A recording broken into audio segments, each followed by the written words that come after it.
Et oui, vous êtes bien sur Patrice Doguet YouTube. Je suppose que vous avez dû être surpris de constater que je disposais désormais d'un véritable microphone. Un appareil qui permet d'entendre les sons qu'on fait avec la bouche. Un beau microphone professionnel. Ce sont mes actionnaires qui me l'ont offert. Ben oui. C'est l'époque qui veut ça, il faut avoir des actionnaires. Une drôle d'époque. J'y pensais tout à l'heure. Les contes de fées, par exemple, les histoires de princes charmants, de princesses, etc. Bon, quand tu vois Charles III, jadis prince, mais pas hyper charmant quand même. C'est plutôt tendance à un nez de 3 mètres de long, les oreilles décollées. Et puis, il faut bien le dire, quelques rides.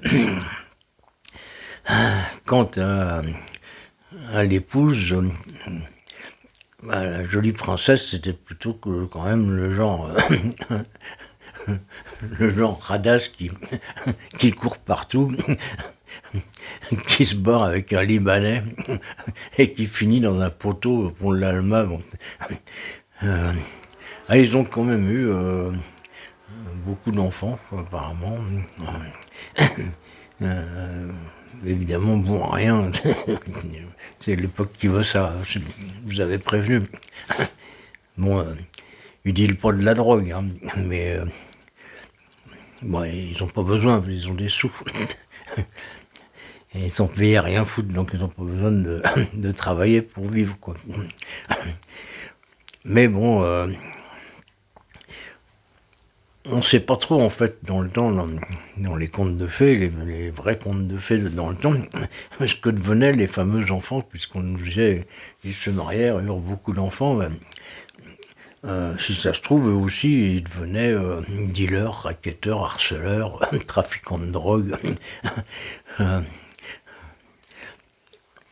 assassins éventuellement, fraudeurs fiscaux.